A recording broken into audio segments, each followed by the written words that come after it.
For thousands of years, the sight of stars twinkling in the night sky served as a source of comfort and inspiration for weary travelers.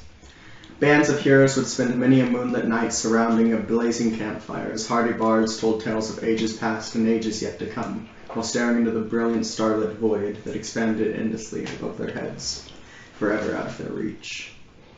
For centuries, exploring alien worlds in the vast sea of space was but a pipe dream for the groundlings of Toril. No one would have believed in the closing days of the 15th century a technological leap would be made which would allow the groundlings of Toril a shot at the stars above, that would have them sail the void of space as they had the oceans of their world. The day came all the same and brought with it the scientific advances that would spur realm space into a new age of innovation and exploration. 2 centuries later, we find the crew of the SS Gramo, a freelance group with a storied past, sitting around a booth at the back of a bar on the politically fractured moon of Toril, known to some as Saloon and to others as Libra. The crew was contacted by an elusive benefactor, offering them a high pay for a mysterious job, the only stipulation being that they would have to meet with a secondary of his in a discreet location before receiving any details. The Moonshine Bar, just off the main junction of the Lyran Trading Center on Toril's moon, was chosen, and it is here that our adventures begin. Without further delay, please introduce to the audience the crew of the SS Gramo for the first time, starting with Krumfar here to my left. I just blanked. Just introduce Krumfar. Krumfar, tiny little kobold that just makes stuff that he wants to make. Krumfar is the gunner on the ship, correct? Yep. Alright. Your character, John Ross? I did forget the name. Well, that's the funny thing, because my character also forgot his name. My character is an amnesiac. Very, very new to this whole space adventure thing. He's been sailing the Phlogiston for 2 years now. He's the helmsman of the ship, and he is also trying to find out where he belongs. Alright. Go over to 32A. He is a android. He was from the Thane Federation. Yes, they created sort of lifelike human androids to use against Toril, but it went bad. He went rogue, escaped. He now seeks to get revenge for all of his fallen comrades. Alright, and finally, the captain of the Gramo, Polo Burrows. Polo Burrows is a small halfling man, mid-30s, very tan skin. He's not like the rest of your halflings. He's Anadian. Anadia, yeah, I'll give a quick recap. Anadia is the closest planet to the sun. It's a small B-class planetoid that is mainly filled with this cracked, scorched desert in the sort of center, filling up the middle of the planet. However, Anadia's 2 poles, the northern and southern polarit, as the societies are called, do contain bastions of halfling civilization. And you come from the northern polarit? Mm-hmm. Yeah, he's just I'm playing a bard, College of Creation. He wears usually simple clothing, but on times he will wear his elite clothing, or very pristine clothing, just not very often. And you'll never see him without his captain's hat, we'll call it. Alright. So, the crew, these 4 motley people, are sitting around sort of a booth near the back of the bar, this circular table. And they are waiting for this contact, who they have not met yet. They're sort of waiting for someone to approach them here at the Moonshine to talk to them about this job here. And I'll quickly describe to you the Moonshine. So, it's a very well-kept place, a nice well-kept bar, although it has a reputation for being one of the more lowly locations on Saloon. This is all due to Saloonian excellence. They pretty much, the Saloonians, which are the main Moon Elf society on the moon, they take pride in perfecting everything they make. They want to make sure it's all up to standards and it excels, going far and above average. So this bar, although it is amazing by most other world standards, the Saloonian reputation for it is rather low. Around the bar, You can see a few patrons. You can see a Lord's Alliance officer, a human man with this nice striking beard, this very, very nice black hair, sitting across from a moon elf, you can presume a Selunian, who he appears to be on a date with. A Gif merchant. Gif are these huge sort of hippocampi humanoid beings. Just sort of, he's huffing on this huge cigar, just sort of puffing smoke all around him. And he has this huge blunderbuss in his hands that he's just sort of polishing. Then at the bar is a Mesoloth, which is this weird spider-like insectoid creature. It is one of the Yugoloths. And what appears to be a bugbear companion of his, who are drinking and just sort of having a chat. And then tending the bar is a moon elf woman, who you guys have yet to meet. So I'm assuming you guys haven't ordered anything yet. So, what would the crew of the SS Gramo like to do as they're waiting? Anybody got an idea when this contact is going to meet us? No. Well, I'm gonna wait around all day. Alright. And Polo kind of try to kick his feet up on whatever he can and realize he's a little bit too short. And just follow. You get it. Can we get a drink, miss? Anyone? The woman at the bar, she like raises her head, coming around in a second, and she'll sort of like, she cleans a bit around the bar, and then she'll start making her way over to you. Anyone else like to do anything, say anything before she arrives? No. She gets there, she does a polite little bow, and says, what would we like to get you? Or what would you like tonight? Food and drinks served at normal price, Torel prices, as the Alliance has been bargaining for. However, for 2 gold, you can get an excellent wine called the Starry Night, and moon cheese, a delicacy, a finger food on this planet, can be bought for 5 silver pieces. A couple rounds of moon cheese sounds good. Very well. 4 bowls of moon cheese. 5. Right. 5. And she writes that down on like a little notebook and goes to the back. So, who's paying tonight? Not me. Not it. I'll pay for it. Alright. I only got... Can anyone spare change for I got a gold? I got it. Okay then. Alright, as long as I'm not paying. 32A. You know, of course everyone by now knows this, I want to say to the audience real quick. 32A does have an exterior AI installed behind his right eye, correct? Named Io. And it sort of speaks to you in your head for a second here. Sustenance is not required. I don't plan on eating. It seems that we have wasted some currency, then I quite find that distasteful. I feel like I will make some in the end. Very well. The others? Polo just kind of observes everything around him. He's just looking, enjoying the nice break from his homeworld. I know it's been quite a while since he's been there, but every new adventure, every new place is new. This kid is just going to write in his notebook and review his notes on his past and stuff. Okay. Yeah, you've done this countless nights when you're not at the helm. Whenever you guys have shore leave, you probably do this a lot, where you just look over your notes, try to find any sort of elements of your past that you can latch onto. But as far as you know, you can't remember anything past 2 years ago. Okay. So eventually, the barmaid, she will come back out with 5 little bowls of moon cheese, and she sort of passes them out. It's like this gray little sort of cheesy substance. If anyone would like to make a history check on moon cheese, I'll certainly let you. I'll make a history check. I'll make one too. Polo has no idea. Alright. I wouldn't. Alright, who's making the first roll tonight? Let's get it. Hi, man. Natural one. That one. Natural one. That's so what he's 32. Okay, so 32. Firstly, you're not a big connoisseur of foods. You don't really know a lot of cultures outside of Thay. You've only been in Rome, like in space, for about I think 6 months, I think it was, maybe just a little longer. I think it was 7, 8, maybe. Yeah, I think it was 8 months.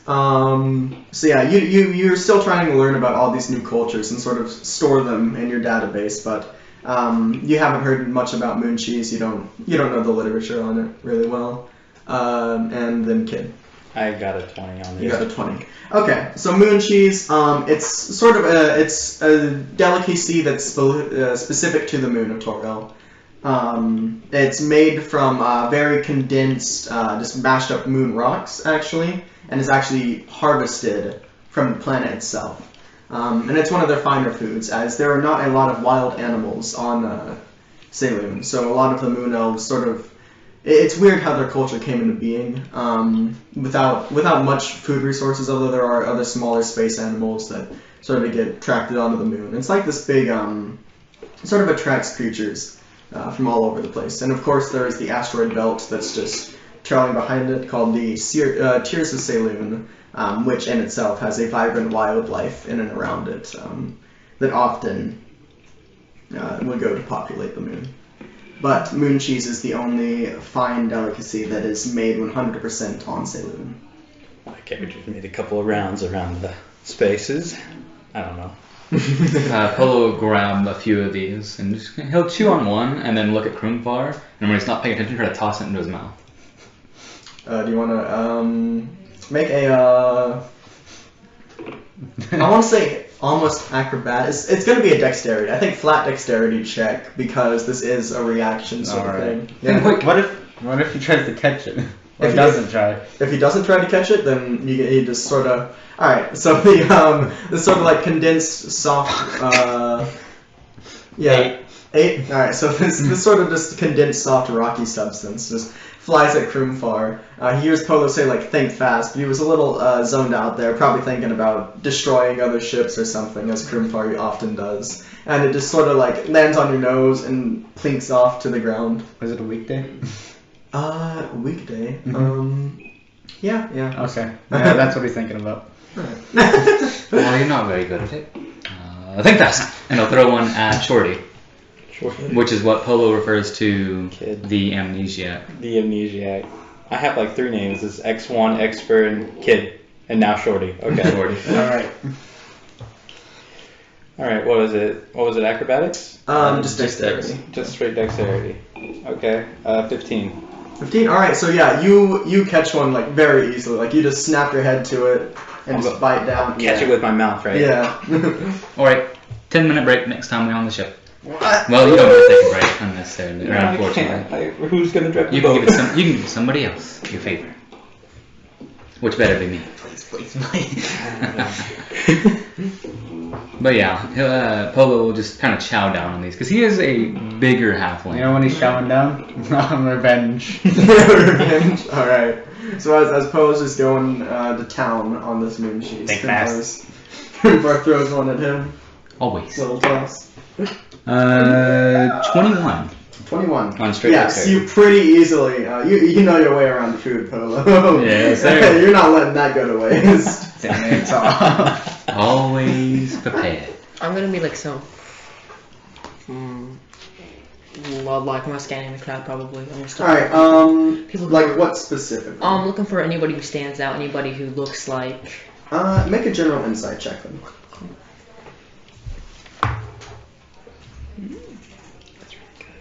That's 19. 19? Alright, so you know, there's not much to glean off of, the GIF. The GIF is pretty, like, you know most of their culture revolves around, like, just being mercenaries and just being these badass sort of hippo men that go in and get shit done. So you can't really glean much off that. He seems like a very stereotypical GIF. You notice that however, the Mesoloth and the Bugbear sort of sitting at the bar, they look like trouble. Like, they sort of look like they're the kind of people who would go looking for a fight. If they ever had the opportunity to, like, they get into trouble more often than not. You can see a few scars on them. and stuff like that. And then the Alliance officer with his Moon Elf date, they seem just very pleased to be around each other, like they're laughing and having a good time. Although you notice, probably as you're scanning around the room, he himself takes a few quick glances around to make sure everything's alright. You guys might make eye contact for a second. And he'll just give you like a short downward nod Oh, not and back. continue about his evening. Not back. Bolts, you do know staring's rude. It is. In some places, I don't mind. I agree with Grimfar. In my travels, I would say so. Oh yeah, I mean, you guys get into a fight, that's your thing. I'll I watch stare it. at you all the time. You what? You don't do much. Yeah, I know. It's boring. Okay, then find someone else to stare at. He keeps staring at you. Alright, then I'll go eat my moon cheese. Yeah. He just continues All right. reading his book and eating his moon cheese. So as the night's sort of progressing along and you guys are just having a good time, sort of remaining to yourselves in this booth off to the edge of the bar, eventually a cloaked figure, it's sort of like this yellow and black cloak that she has on. It's a noticeably female figure. She's got like this black hooded cloak and then this sort of yellowish leather armor underneath. And she sort of like just quickly walks in, takes off her hood as she gets inside, and you can see it is a drow woman. This sort of like very short, clean cut white hair falls to her about like around her chin. Think Raven from Teen Titans, like that sort of length of hair. And she sort of just like looks around real quickly. Her orangish, reddish eyes sort of make contact with the four of you in your booth over there, and she quickly makes her way down there. As she approaches, you guys can all see she has 3 tear mark tattoos coming from her left eye. I'd make. Alright, so it's like a booth, right? No, Yes, it's like a circular booth. Okay, I'd make room. Like, yeah, a semicircle booth and then a circular table. I mean, it's not like a lot of room's taken up with these two here. So Yeah, yeah. Can I make a check That's on my lame. 3 tiers? You guys are. I don't hear. Or would You could, or would he be able to make a check on the 3 tiers? Io probably could. We'll see. Well, what skill do you think you want to use for them? I think Here, I'll phrase it like this. What are you trying to find out about the I'm tiers? just trying to see like what they're like from, like or like Sort of cultural. yeah, like cultural. All right. You can make a history check then. With I'll Io. have to start. Io can do that. I know Io is good at history. 24. 24. Okay, so Io will inform you. The mark of the teardrop in some cultures can be used to symbolize. It can be used to symbolize the fate of one's victims. However, seeing as what we know about our contact here, it is likely she has taken more than 3 lives in her time. It is most likely a symbol of loss, which is especially prevalent in renegade drow culture, specifically the loss of loved ones or family.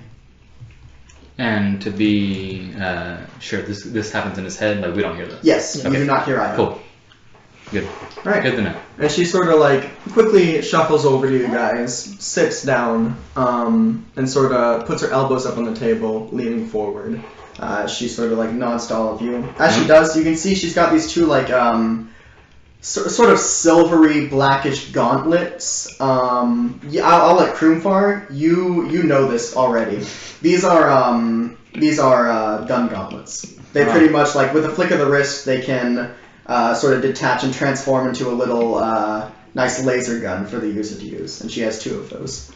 She sort of leans forward and she says, "So, you're the crew that my lord sent me to find, are you? SS Grandma, that's right." More trees? As he got his mouth full, just kind of like slides him over. I don't partake. Kid will lean over closely and he'll go, "Yes, we are that crew. Why did Nice you?" gauntlets. Thank you. Excuse me 1 second. Why are they nice? That's rude. That is rude. We have company. We do. Alright. Alright. You seem just flexible enough for our purposes. We need someone who can work outside of government intervention, and my lord has been keeping a keen eye on freelance crews like yourself, and we think that you might be a promising sort to deal with this issue we've detected recently. We will be traveling to a discrete asteroid in the Tears of Saloon. That's where my lord makes his birth. Whenever you wish to depart, you can. I can't provide many details, but I can provide you a way to the asteroid, and I myself will offer transport for one of you aboard my own ship.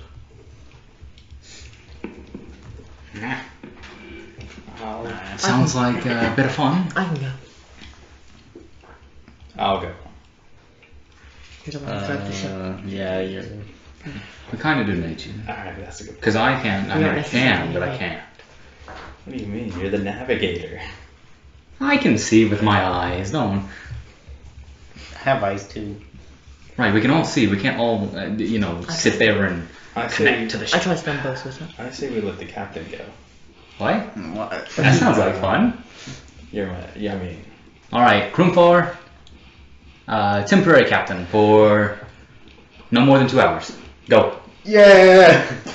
Alright, let's have She sort of glances across all you again. As long as the others follow behind us, you shouldn't get lost. Don't stare. I'm the captain. And then she'll get up and start leading. Who's coming with her? Is it Polo? Yeah. She'll start leading you to her ship, which so as you sort of like Yeah, he'll hop off whatever he disembark, is. yeah. sitting on. And you guys all sort of leave the Moonshine Bar. I'll quickly describe to you the it's called the LTC, the Liran Trading Capital, I believe, of the of Saloon, which was named so to sort of the Lirans and the Salunians, they're both moon elves, but they're different political factions. The Lirans want to separate from the Lord's Alliance. They don't want to be annexed by it. Lord's Alliance being a government based in Torel. And the Salunians want to become part of the Lord's Alliance. So there's these two very differing philosophical, political ideals in the moon elf culture here. And the Lirans are very displeased because the Salunians have most of the control on the planet. So in order to sort of quell things over with them, the Salunians named their trade capital the Liran Trading Capital of the moon. However, it was not quite enough to quell the truly rebellious spirits among them. It was more patronizing than anything. And you sort of walk, and it's this big silo-shaped thing almost, like this big metal funnel, this cylinder that just leads countless miles up into the sky, with huge buildings dotted all about it. You guys leave like one of the exterior buildings in this huge ring. And as you look up above at the sky, you can see tons of ships from all sorts of places. You can see Alliance vessels, even a pretty prominent Federation vessel. Not Federation. Yeah, Thayan Federation. Large sort of man of war up there in the sky. Presumably conducting trade with someone on the planet, you can assume. The most eye-catching ship, however, is the flagship of Lord's Alliance. It is the LASS Endeavor. And it is this enormous, it's the first man of war model that the Lord's Alliance actually constructed. And it is the flagship. It's sort of meant to usher in this new wave of the man of war models. And yes, you can see in these big sort of golden letters on the side of its nice metallic sheen, LASS Endeavor. And that obviously stands for Lord's Alliance Spelljammer ship. Yeah, so you guys, I'm assuming you guys have your wreck boat docked nearby. Most ships, they dock in the sky, and then they use wreck boats to go down and actually like land on platforms down there in the sort of trading capital. So you have a wreck boat for your ship specifically. I believe what did we decide the wreck boat was? it was What are you talking about? What it was called? SSB. SSB? SSB. Okay. BEA. BEA. Yeah. The SSB. So you That's guys right. you guys go to your little wreck boat, Krumfar, Kid, and 32A. It's mostly it can only transport really 4 people at a time, although you could squeeze in 5. And it's sort of used as your vessel to transport away teams from the Gramo proper, which is presumably docked somewhere in the air where it's safe. You know, the Lyrans and the Selunians really, they're very good at policing their docks and making sure no ships get attacked or stolen, because that would be pretty noticeable. So the 3 of you board your wreck boat, and before you go inside, this woman, I don't think she said her name yet. So this drow woman should just like nod up to you guys real quick. I've got a skiff parked not too far from here. You can follow it up, and I'll meet you at your ship. Okay. I can handle this. Does anybody remember where the ship is? I do. Just because I have memory loss doesn't mean I have a bad memory. Right, that's exactly what it means. I don't really know how I got my memory Alright, what's taken your away. name? Oh, that's okay. crazy. You don't remember how he lost his memory. Well, I remember everything after that. Do you remember anything before that? Why did you have breakfast yesterday? Because he needs to eat breakfast. That's a stupid question. What did you have for Well, I don't remember what I ate for breakfast yesterday. Do you have any? We're wasting Memory loss? time here. We need to get going. Right. I'm going with the scary woman. Good luck, Captain. Always. And she sort of leads you to this modified. You know what elven skiffs look like? They're like small little jet ship sort of fighters. She's modified it. It has this, instead of like the blue and green colors of most the elven civilizations of Oerth, which is where most of the sort of high up elven societies come from. It's gray space. It's instead of blue and green, it's painted along with her cloak to be black and yellow. And she sort of leads you in this little side thing. It's got this like sort of a jet almost, like sort of a cockpit to it, where you have this open glass window, and there's 2 seats inside. Not enough room for like a real big crew. And she sort of points over to the higher up back one, says, "That'll be your quarters, Captain." Thank you. Captain? And she gets in the driver's seat, and this sort of like glass cockpit sort of goes down and seals. Right away you notice this is not a Spelljammer. This is just a normal spaceship using technology and like proper jet engines and stuff like that to fly. Spelljammers are magical ships which use arcane influence to traverse around space. However, you can see this is not one of those. Right, lady. I never did get your name. That'll be Hanin, no last name. Nice to meet you. And she sort of like starts up her engine and follows the SSB up to the Gramo. And as you guys like dock in the Gramo, you guys get to your stations. Do you guys want to interact with the crew at all? Actually, I'll need the NPC sheets real quick. Who has the? I don't have it. I have it. I need to remember who exactly all the crew is. Should have probably looked over this beforehand, but. Oh. What about the we- chicken? We didn't buy a chicken. It sucks. Wait, what didn't we buy? I wanted to buy a chicken. We couldn't buy a chicken. We could. No. That was really No. creepy. Captain said no. What if I was a hiker? So yeah, as you guys dock, you've got your this sort of half-orc woman who sort of like takes care of the docking procedure as the B connects with the Gramo again. You remember Ara, who's one of your 6 other crew members. It's not hard to remember who all is sort of bouncing about this ship, and just sort of greets the 3 of you as you come up. Welcome back, Captain. Where's the? Temporary captain. For 2 Alright, hours. then. For 2 hours, right? 1 hour 58. Right, well, it's good to have you all aboard now again. 26 seconds. I'll make sure this thing's sealed and tight. You go about your day, officers. And she just sort of like nods real quick. She's a very military-minded woman. She like quickly defers to chain of command and sort of just bows and starts making sure the docking procedure for the B is all good, and making sure it's clamped in. Alright, I make my way to the helm. Alright. And Quickly, do we want I to have describe what the SS Gramo looks like? I can do the exterior because it is a purple. Let me get these color palettes right.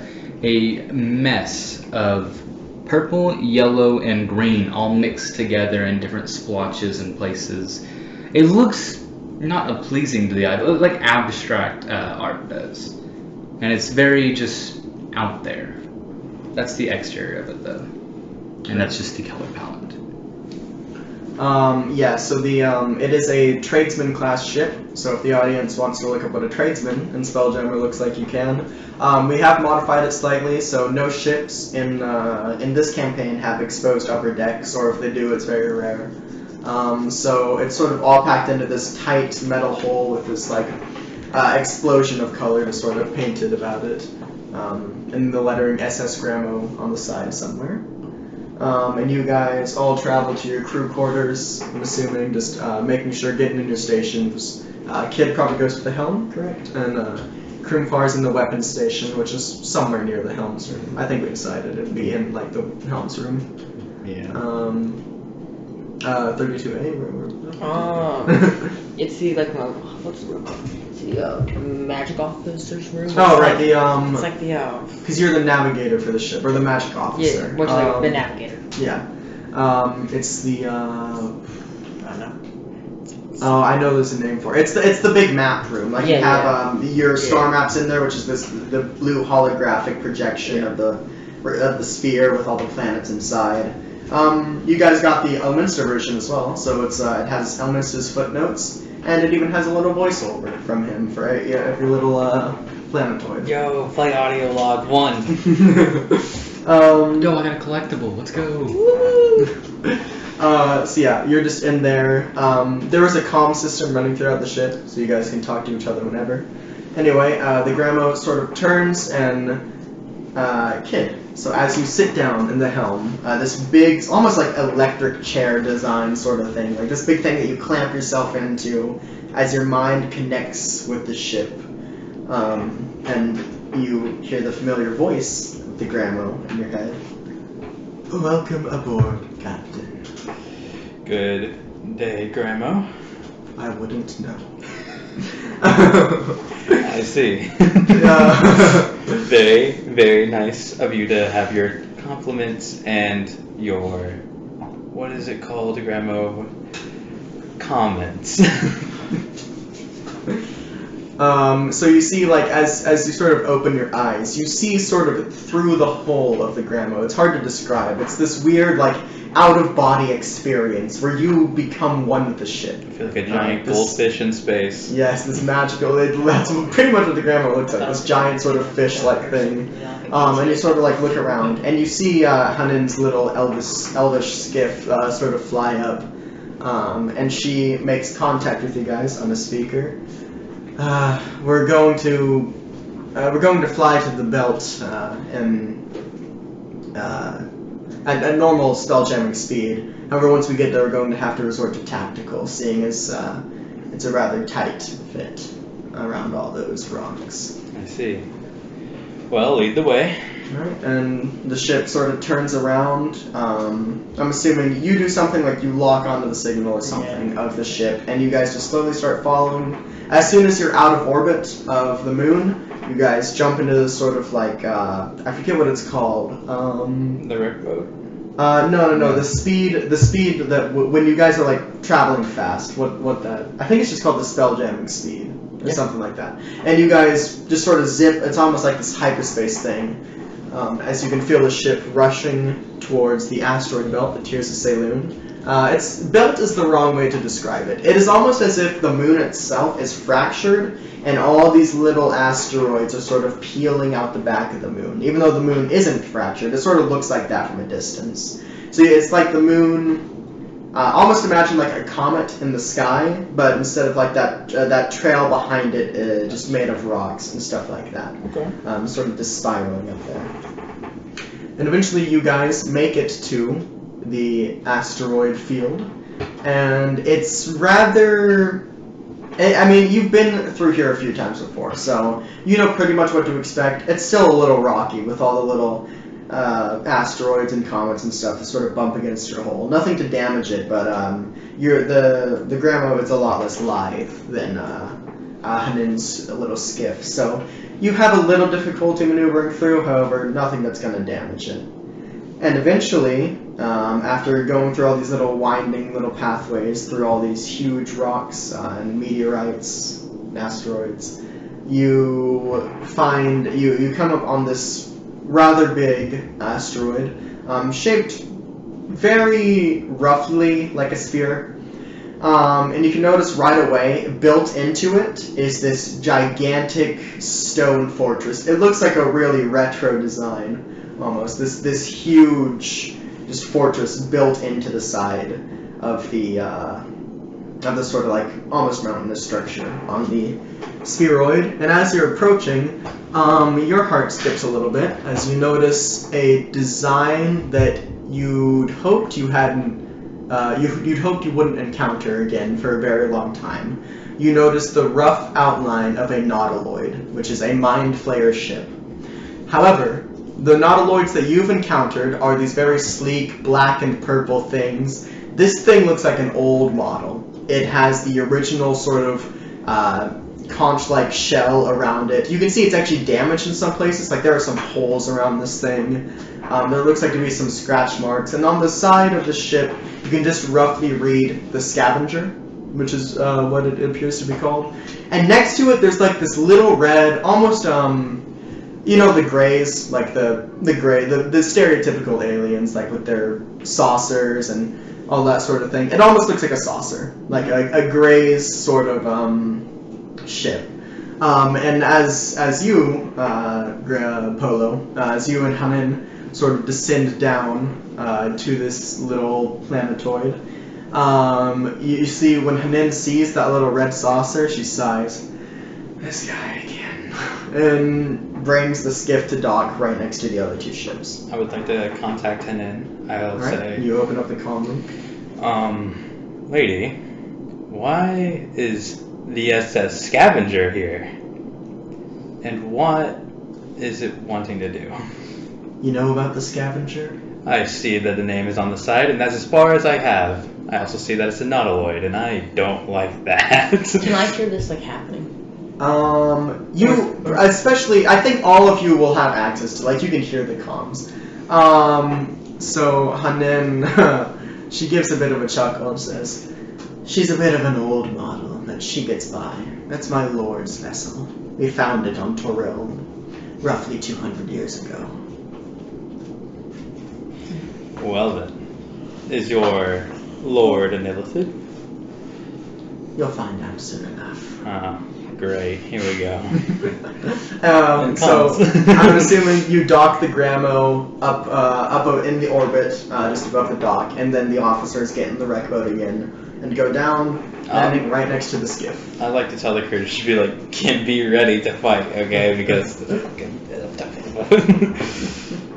So First you of notice, all, as you all I'm not get down up. there. Yeah. Would you It's guys been 2 hours. Would you guys like to say anything about this one? how long have we been flying? Roughly, I want to say an hour or two. Shit. No. No, I'd say like I don't know. I'm hoping an hour. Roughly about, like, I'd say closer to an hour and a half. Yeah. God damn it. Yep. And Hanin sort of pops out of her little cockpit, gets to the side, and sort of waits for you all to gather on the edge of the dock. Squids. Yeah, Polo will hop out and just kind of look around, look for his friends. Alright, so that was fun. You guys ready for an adventure? It looks like it's going to be quite interesting. Did you see that? Yes, I did. You'll notice, yes, the Nautiloid, scares even though squids. it's like a classic model, and the Nautiloids today are bigger by comparison, this Nautiloid does dwarf every other ship that's currently in dock, and would also dwarf the Gramo if the Gramo could land. Alright. Right, so let's not die. Objective 1, don't die. Okay, I can give you a hand And on then that. just close your ears Come for on. 2 seconds. Wait. Am I still temporary captain? You got about 15 minutes. So am I captain over you, or are you still captain? No, it's like one of those. Like We kind of share. Am I a Captain- co-captain? Co-captain. yeah, captain, Okay. co-captain. Like I have co-co-captain. 51% of the power. You I have 49. Okay. Right, so you can almost do anything. Okay, objective Did you- 1, don't die. Did you describe Krimfar's scale color, by the way? Because I think that's an important detail. No. So Krimfar, he is a kobold, and kobolds have reddish-brown scales. No. However, very noticeably on Krimfar, it's very obvious that he's used a paintbrush or some sort of thing to paint his scales blue. And you can see every now and then in like little areas, you can see little bits where the paint has like run away or something like that. You can see red underneath the blue. And that's it adds to the aesthetic of little Krimfar here. Monkers. Bonk. Right, let's go talk to our contact then. I don't know exactly what we're doing yet. Right, come Probably on. walking into What a if, trap. what if this was the wrong contact? Then we messed up really bad. Oh, okay. I think it's on us then. Right. Like, Well, let's go. So, Hanan leads you guys down this long, sort of etched out, nice, like, sleek metallic pathway that leads to the huge doors to this fortress. And to either side, you see wood elves, looking rather shabbily clothed. You see just a bunch of wood elves on the surface of this rock, and they're sort of mining stuff away and putting up, like, new technology and stuff, like, just sort of working about, like, very busy. So they're mining the asteroid? Yeah, they're mining it. You can assume, like, for resources and for the continuing building of this fortress.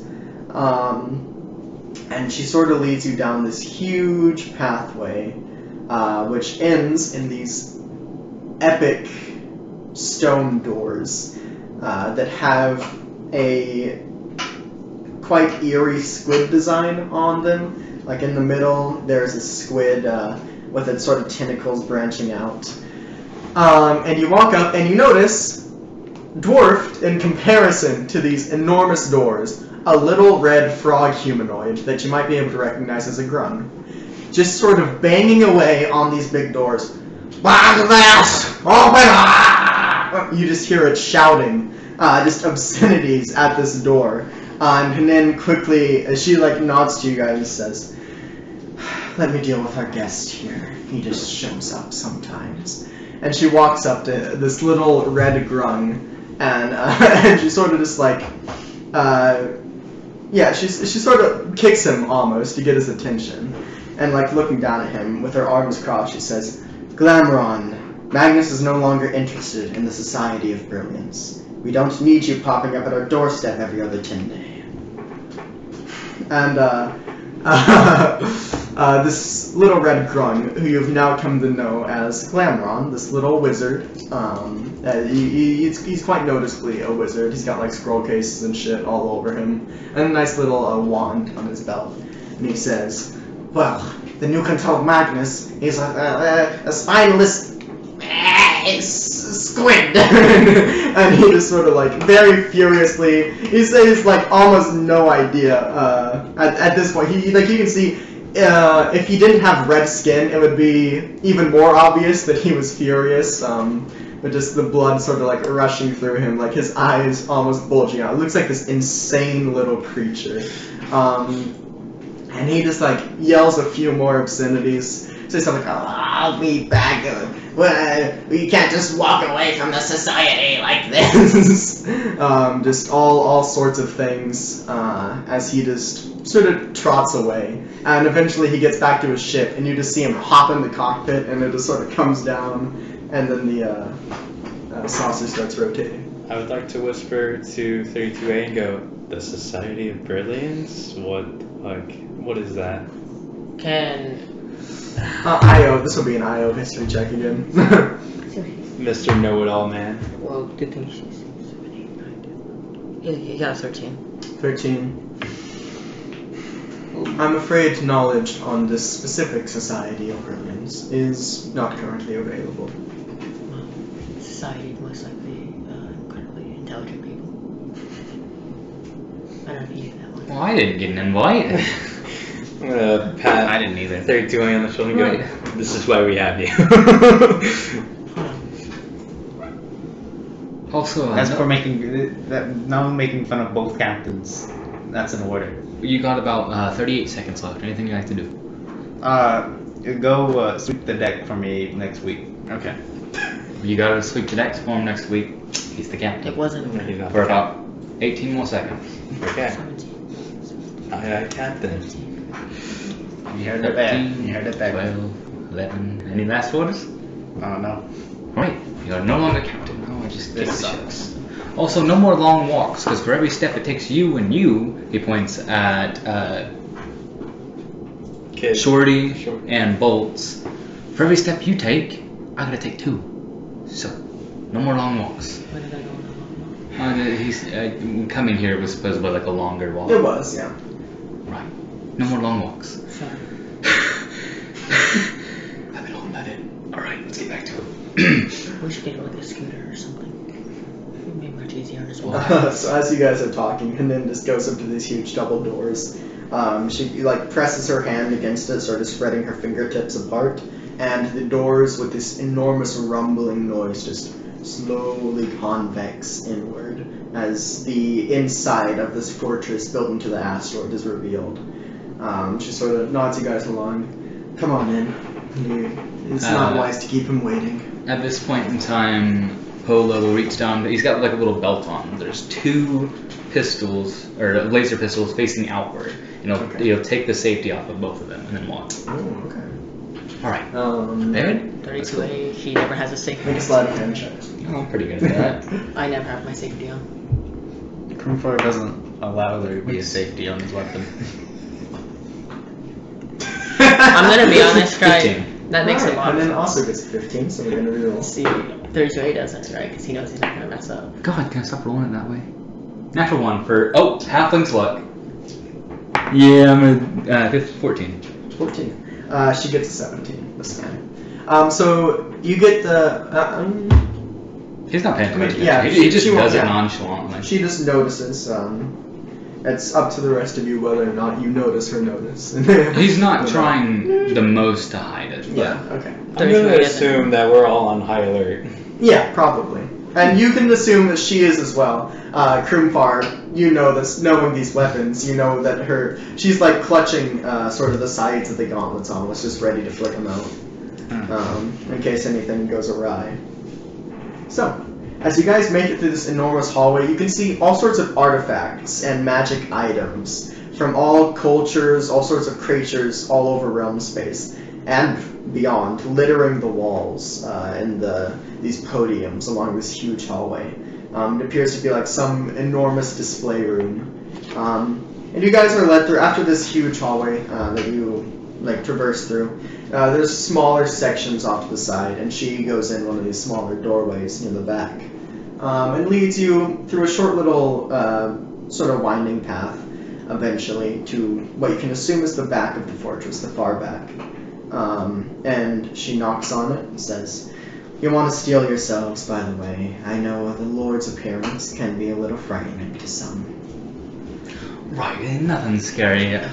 He's scared of squids. So as the door, like opens up, you can assume magically as the lock just sort of slides up and opens convexly again, and this room looks like a treasure room almost, even though you just got past all these displays of all these artifacts and magical items. You can see there's a lot of glittery stuff in here and multiple safes and stuff like that. As this just huge hoard is piled around.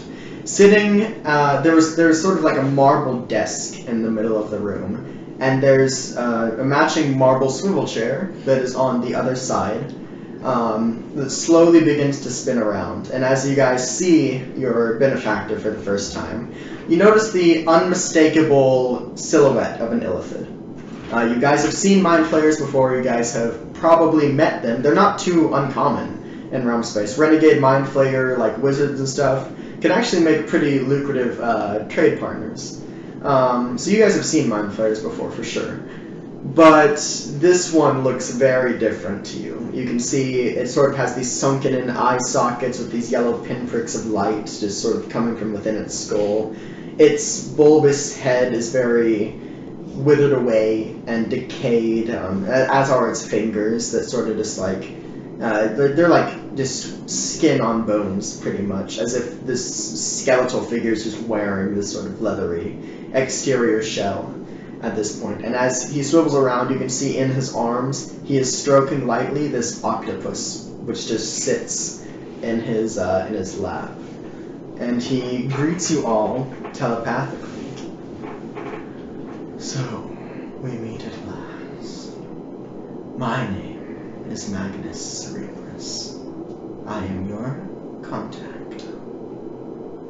Does Io like? Alright, the voices are back. The voices are back in my head, guys. What do I react to do? this at all? Like also made Io, I mean, he pretty much just categorizes what this creature is in your head and says just be on alert.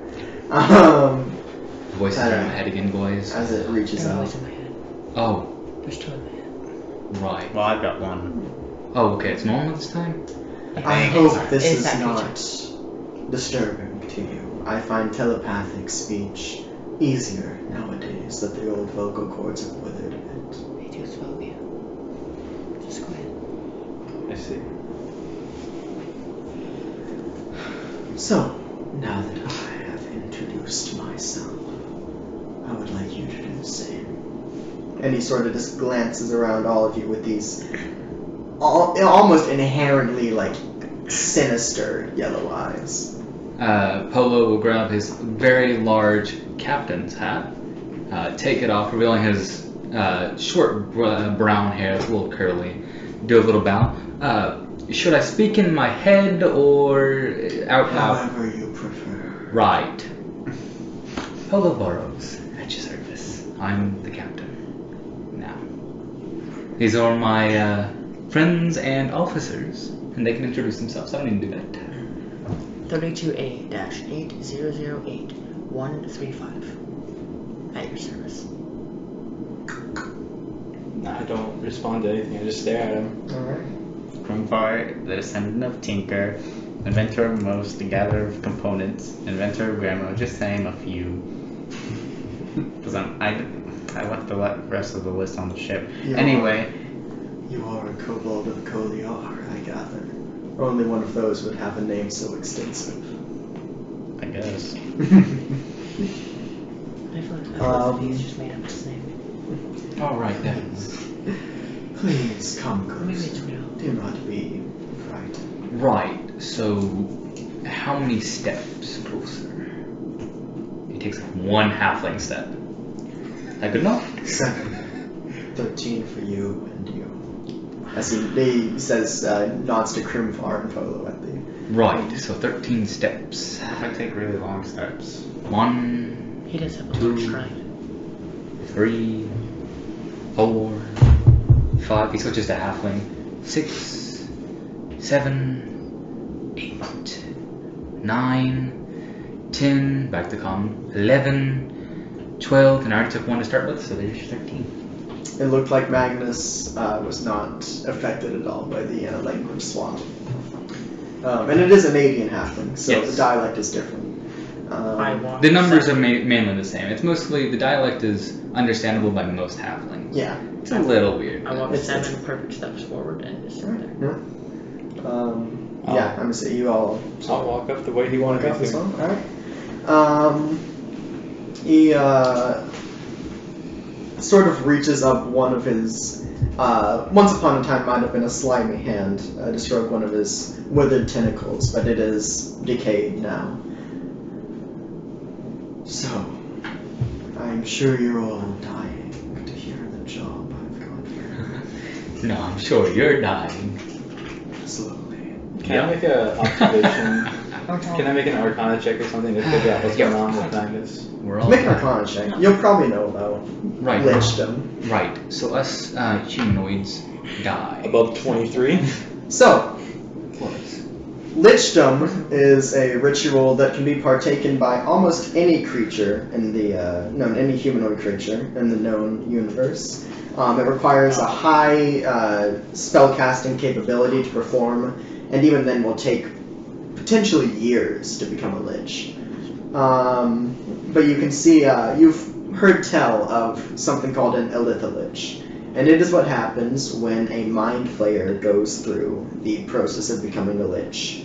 They are said to be even more powerful than normal liches, and they just hold enormous arcane power within them. However, they are seen as outcasts of mind flayer society because arcane magic is very frowned upon in Illithid society. Okay. Yeah.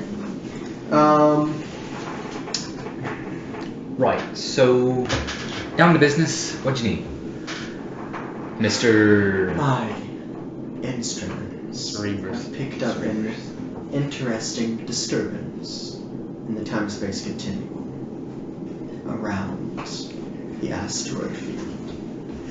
I would like to hire you lot to investigate it and see if it is potentially a fruitful endeavor that I should partake in.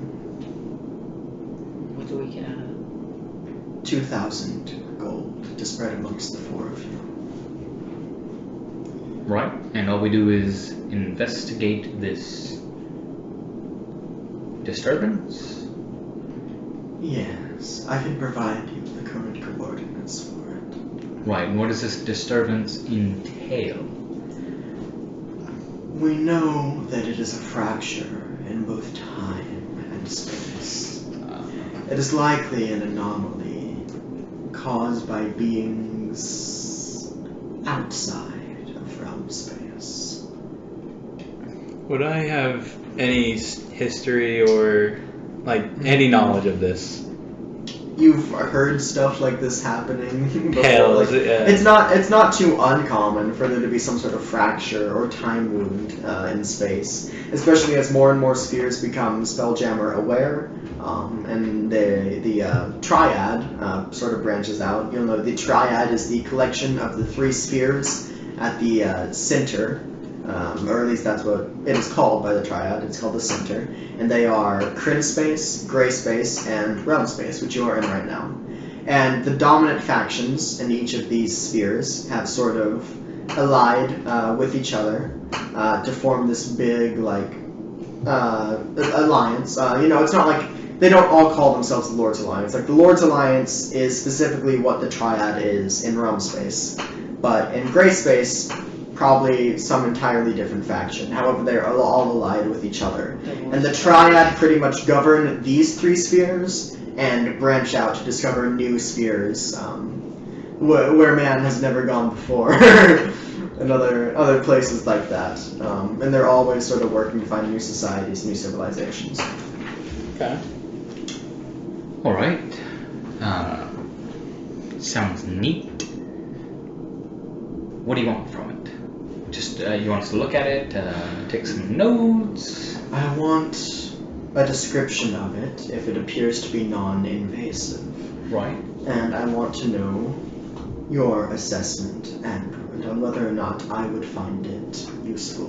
Right, I'm the most intelligent being in this universe, so What if it me is and you, invasive? we'll get along. What if it is invasive? Then I expect I will be able to terminate it, if you inform me of its nature. Alright. Any questions from anybody? What if we touch it? Probably die. Oh, okay. That's just my guess. I'm very intelligent. Oh, okay. As I know. Right. I have no questions. What does Io think about this anomaly? Io, This is a very intelligent being. It is likely that he has already sent one of his minions to track the Gramo, making sure that you yourself do not take advantage of the potential loot at the end of this investigation. He also thinks that you are just unintelligent enough not to be able to harness its power for yourself. It is probably why specifically he chose a freelance crew. Anyways, we have no questions left, I don't believe. Long walk ahead of me, I'm already out of breath. I'll stay here a little bit. You guys can go on ahead. That's crazy. Why would you need to do that? Yeah. Because I can catch up to you in a couple of seconds. Right, I'm a little bit smaller than you, but that's unfair. Yeah. Nobody's kind of is. Alright, Well, I'll begin walking, and he'll turn around and start sauntering at a very medium pace.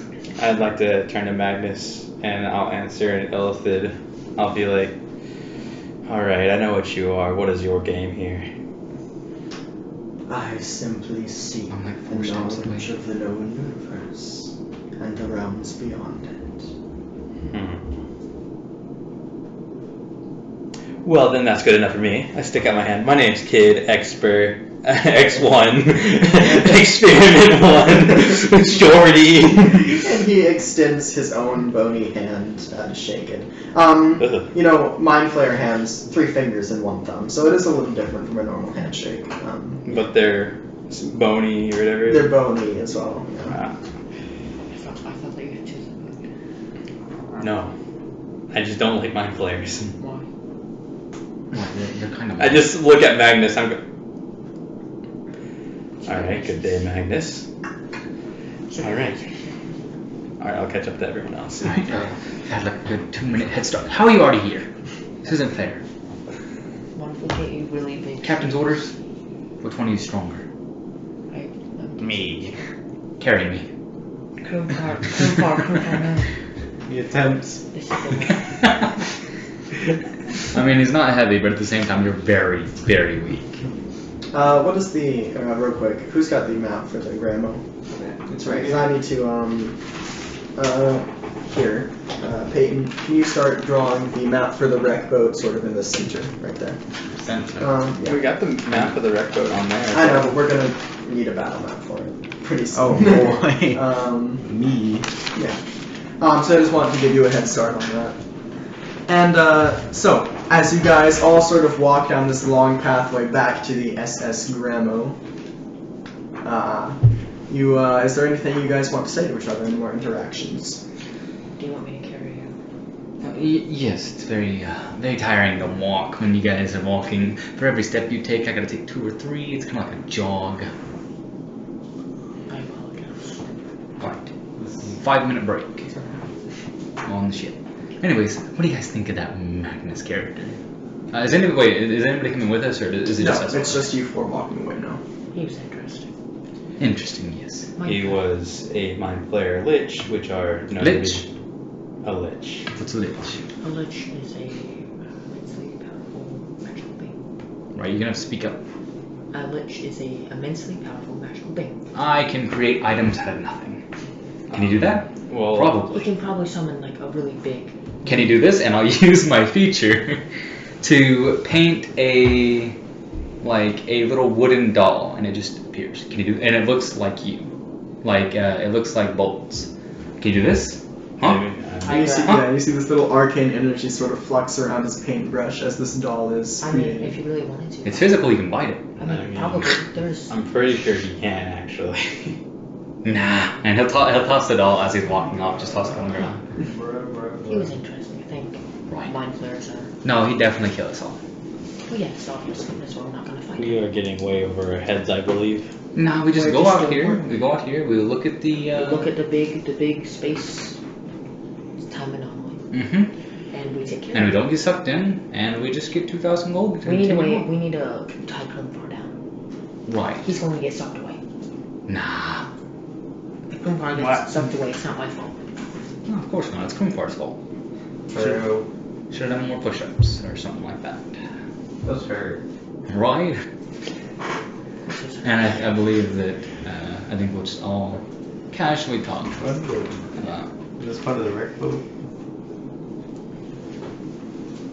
Is that part of the wreck boat? Yeah. Okay. Those are like little floaties. You can Space land on floaties. water. You can land on water. And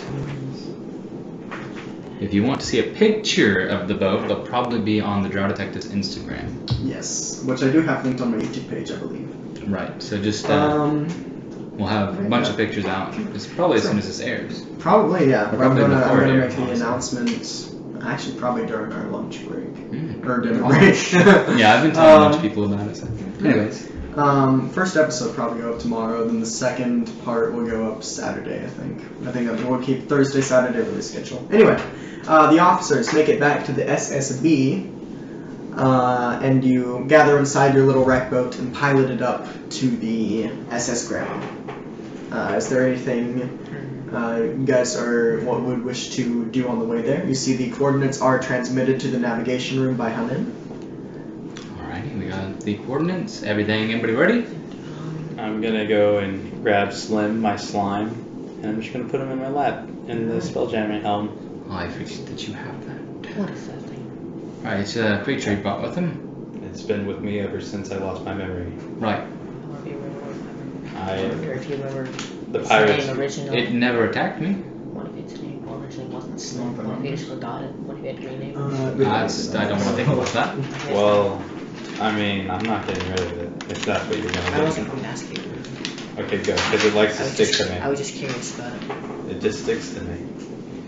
The pirates who saved me found me with it, and I refuse to get rid of it. Maybe it has some ties to my past. Similar to that to the Or it just Oof, was excuse next to you. That is true. The Confar does make a fair point.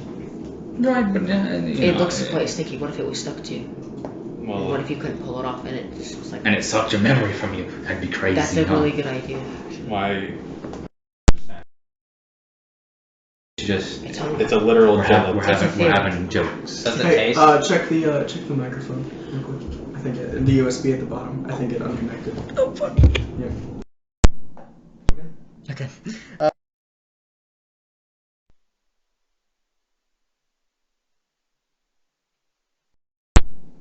Okay. That guys. It was blinking and I was like, oh, Yeah. is it muted?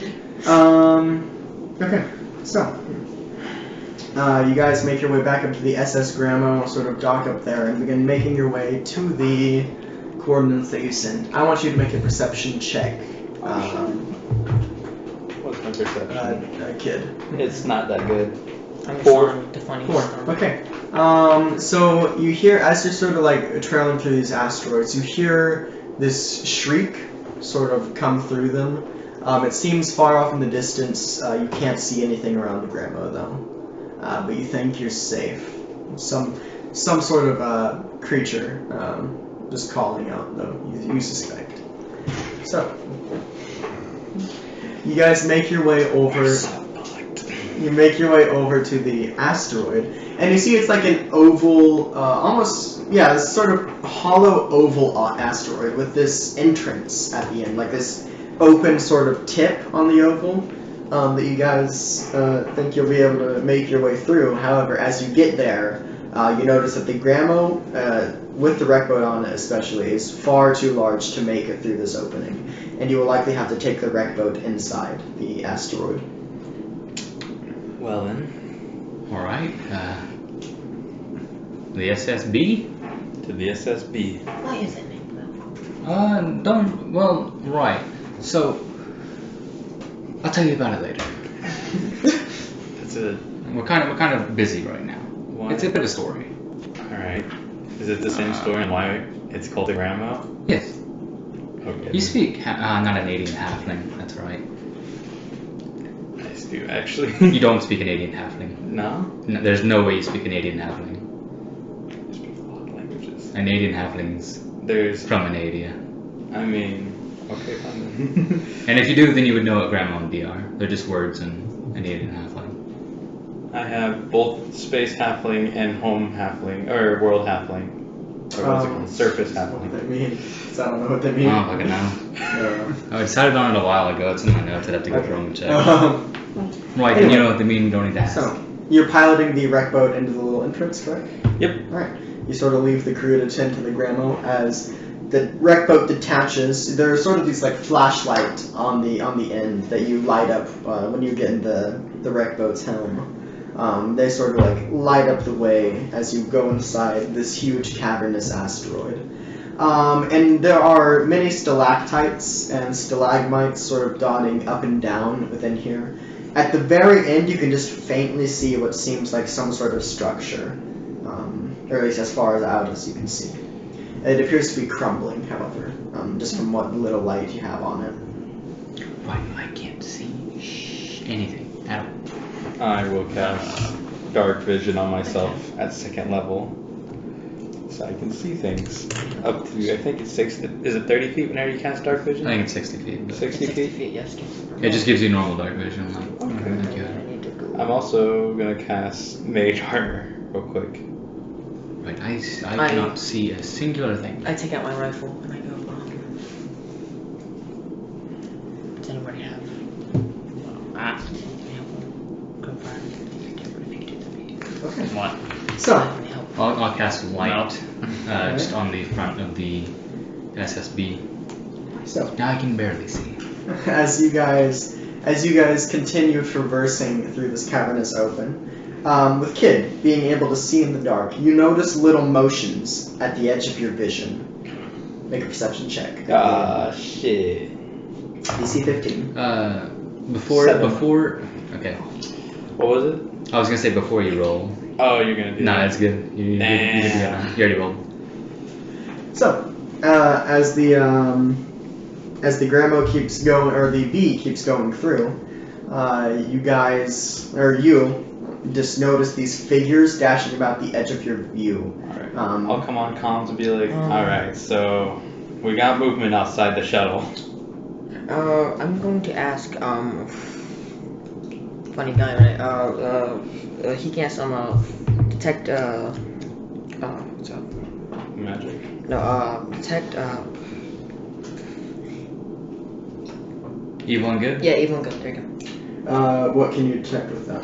It's, let me read it out again. It's undead, celestial. There's a lot of things. It's not undead, oh yeah, it isn't it? Fiends. Abjuration, celestial, elemental, fey, fiend, or undead within 30 feet. Aberration? Yeah. Okay. Do you know that it's, and you know what kind it is as well? It's, for the, somebody, you know, if there's a place or object within 30 feet of you, then magically. Do you know what kind of creature it is? Like, do you know It what does kind? not list that. Alright, I'm gonna say that you do. So what's the range on it? 30 feet. 30 feet. So how long does it last? Is it just an instant? It's 10 minutes. 10 minutes. It's Okay. going for 10 minutes. So, every couple of moments then, I'll say, you detect an aberration, like sort of fly into and out of the range. And you can guess that there are multiple of them, of these creatures. They are going way too fast for you to be able to see with that perception check, Kid. Abjuration. Can I? Be careful. There are no weapons on the Yeah, B. There's no put exterior this weapons, No, so there's no port. Or do you want to look out a window, try to Yeah. see? You can make a perception check. Then. Abjuration. We could fit this thing out with a gun. I didn't roll on the dice check. Abjuration. 4. 4. Yeah, you can see just about what Kid can see. Just these creatures dashing about in the dark. Can I try to make a perception check? I'll say right now you're concentrating on the spell. What's like? It's not me. It's him. It's IO. Yeah, that it's does I. it? Okay, he cast. Okay, make one with disadvantage. Because everyone's made a fucking perception check right now. No. Alright, I can't see in the darkness, and also I have 6. Yeah. Nothing good. Same exact thing. I have the low light vision thingy, so I can't see shit. Can I find a good spot to land next to the... There's no landing places as far as you can see right now. There's just spiky stalagmites reaching up towards you, which might even puncture one of the water, like one of the flotillas. Yeah, one of the flotillas on the side. It might puncture one of those if you tried to go down. We need those!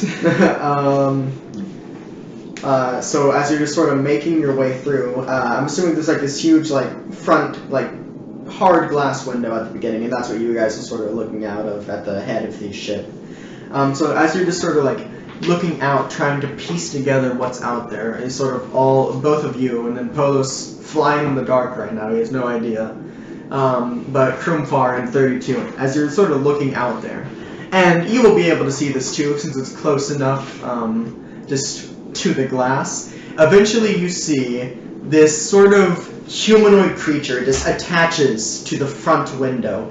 It has this It has this darkened, leathery, grayish skin. This sort of kind of elongated oval head, oval cranium that's sort of sticking out the back, and this like little, almost goatee-looking little piece of bone sticking out from its chin, with these long, sharp ears and these enormous bat wings on its back, with these two claws at the sort of elbow digit for those wings. And it just sort of looks in. It screeches at you guys, and it just sort of kicks off the glass, maybe leaving a few dents on the outside. And all of a sudden, you guys can hear other thumping noises on the outside of the bee. I would like everyone to roll initiative. Ah, shit. Here we As go get into our again. first little combat. Ladies first. Nice, got a good one. Ladies first. 17. Ooh. Nice. Yep. It's about how it goes.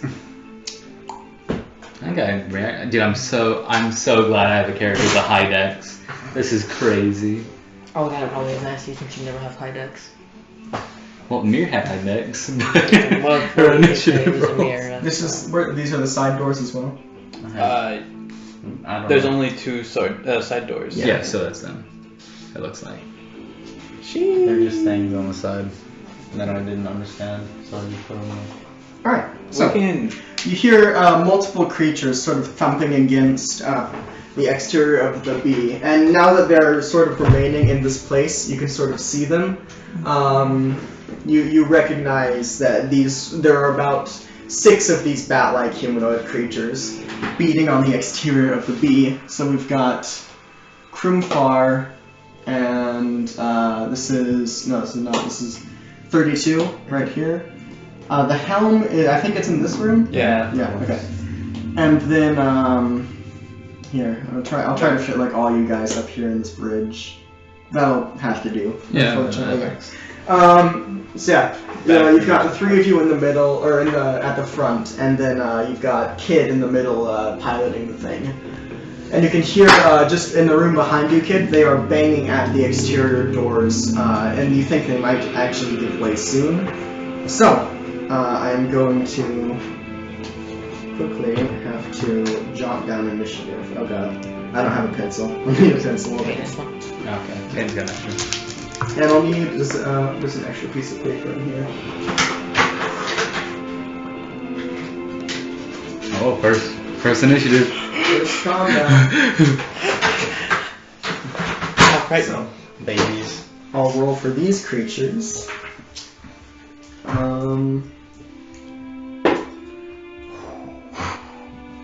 Alright. They might go first, boys. I got 21. No, I got 20. I can't stand up. I cannot move on. I can't move. One hand. Fingers.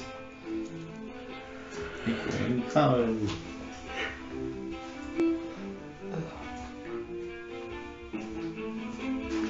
Alright, 25 to 20. 21. 20.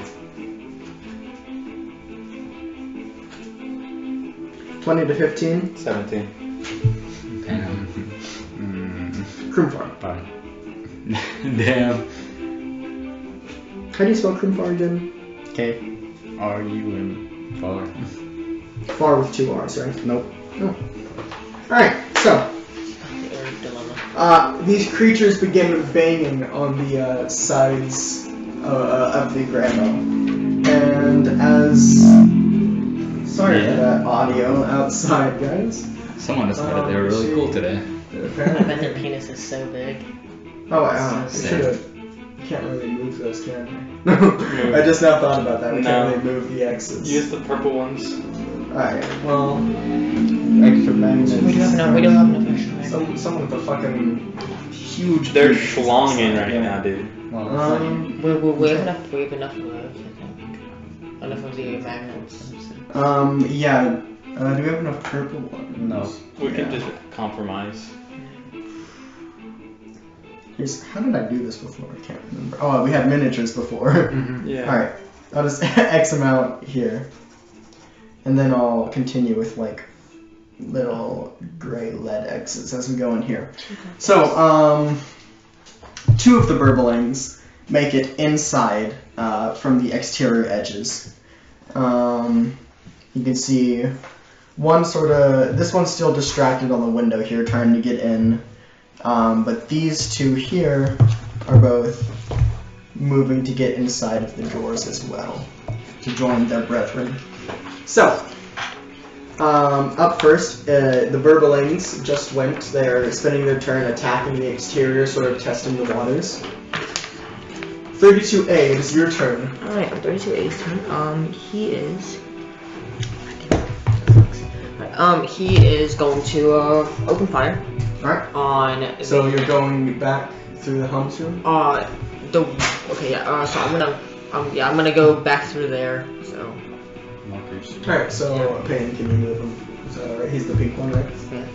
Where is he going? I'm going into the helm's room, kind of. Can I see them from in there, Drew? Yeah, if you open the door. Okay, I'll kind of crack open the door, and I let off a round. Alright, make it like this. That, yeah. Alright, so that door's now open. You let off a round on one of the creatures. Yeah. Oh, be careful, repairs are gonna be so expensive. Oh, never mind, whatever. I mean, 16 to hit. Alright, 16. Their AC is 14, so that beats them. should have brought the breathing bubbles. That is 13 force damage. 13 force damage, alright. So, knock off that there. I'm not used to not being a spellcaster. Yeah. So Alright. isn't complete garbage. We're going to finish this first round of combat, by the way, and then we're going to have to take our break. So, Polo. Right.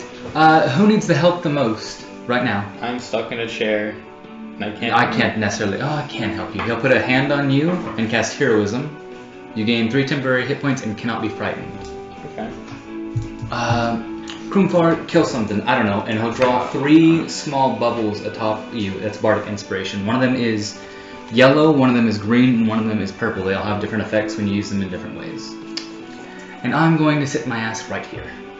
And he'll just kind of like ready his pistols at this point. Alright. Kid. Okay, so can I... Alright, so I'm going to have to bring the Spelljammer.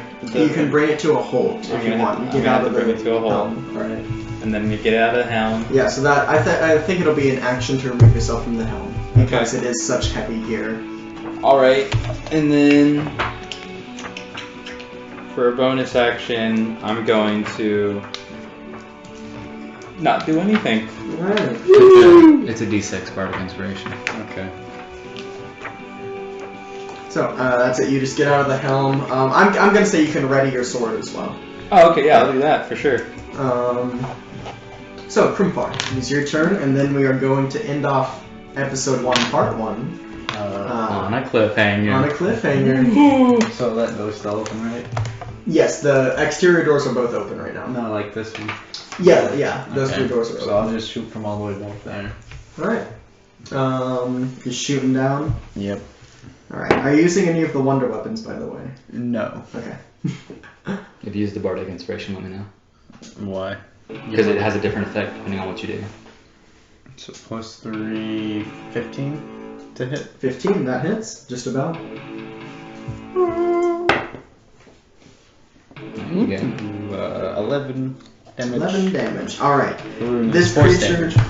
Force damage as well? Alright. Mm-hmm. So this creature, as you you see, it's the same one, 32A, shot at.